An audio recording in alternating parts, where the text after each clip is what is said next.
اور ایک جہانگیر تھا جس کا سارا سکون، سارا سب شادی کا سوچ کر ہی ونچ ہو جاتا تھا۔ یہ کیک کر کے دن گزرتے گئے، نہ انوشے کے اطمینان میں کمی واقع ہوئی اور نہ ہی جہانگیر کی بے سکونی نے۔ انوشے کے ایگزام ختم ہوتے ہی گھر میں شادی کے ہنگامے شروع ہوئے اور ہر نئے دن کے ساتھ زور پکڑتے گئے۔ زندگی کو بھرپور طریقے سے جینے والی انوشے جیسی کسی بھی لڑکی کے لیے یہ دن بہت ایکسائٹنگ ہوا کرتے ہیں، اس لیے انوشے بھی حد سے زیادہ ایکسائٹڈ تھی۔ اس کی شادی کی بہت سی تیاریاں تو پہلے سے ہی مکمل تھی، اور وہی صحیح تیاریاں انوشے میڈم بڑے جوش و خروش سے خاص اپنی موجودگی میں مکمل کرواتے۔ وہ ان سب مصروفیات میں کتنی خوش اور کتنی مگن تھی کہ اسے جہانگیر کی خاموشی، اس کی جب تک کا احساس نہیں ہوا۔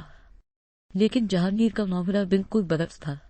وہ بھلے ہی کچھ کہتا نہ ہو، لیکن ایک آگ تھی جو ہر دم اس کے اندر سلگتی رہتی تھی۔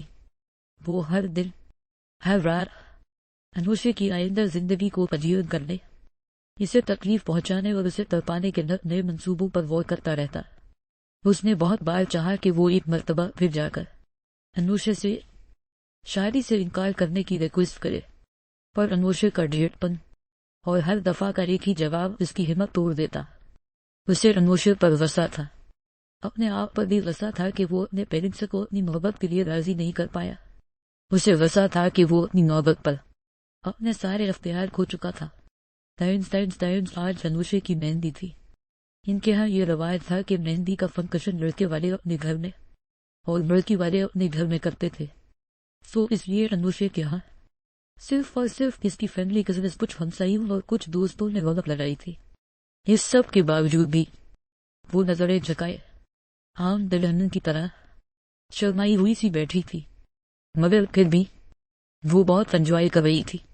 اس کا خیال تھا کہ دلہن بننے کا مزہ تو ایسے شرما شرما کر بیٹھنے نہیں ہے، اسے ہر لمحہ، ہر پل اتنا انوکھا، اتنا خوبصورت اور اتنا پیارا لگ رہا تھا کہ وہ مکمل طور پر ہر منٹ، ہر سیکنڈ سے لطف اندوز ہوتی رہی، اور اسے پتہ ہی نہ چلا کہ کیسے اس دل فریب رات کا ہر پل ختم ہوا۔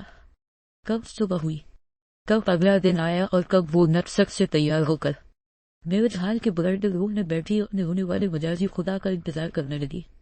وہاں بیٹھے بیٹھے اس کی کمر اکڑنے لگی تھی، کیونکہ اس کا انتظار کچھ زیادہ ہی طویل ہوتا جا رہا تھا، بلکہ اب تک تو کافی لمبا ہو گیا تھا۔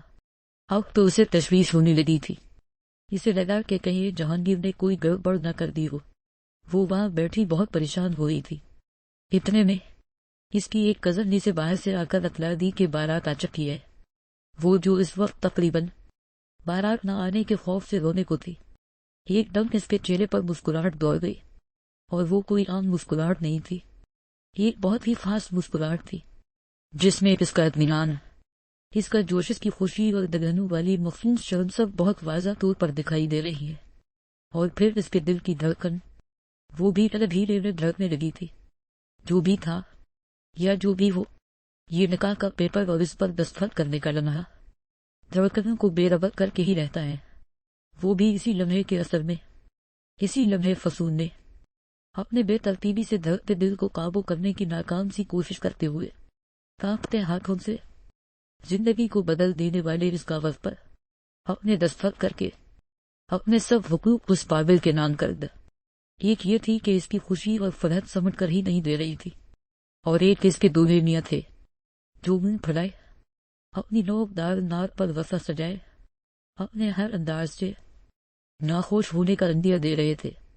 جہاں انوشے کو یہ وقت زندگی کا حسین ترین وقت لگ رہا تھا، وہیں جہانگیر بیٹھا اپنی قسمت کے اس منچاہے فیصلے پر کڑے جا رہا تھا۔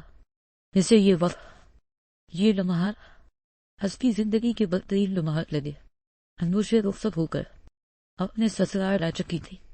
وہ سرخ گلاب کی پتیوں سے ڈھکے اس خوبصورت کمرے کے فرش پر سینچ سینچ کر قدم رکھتی بیڈ تک آئی۔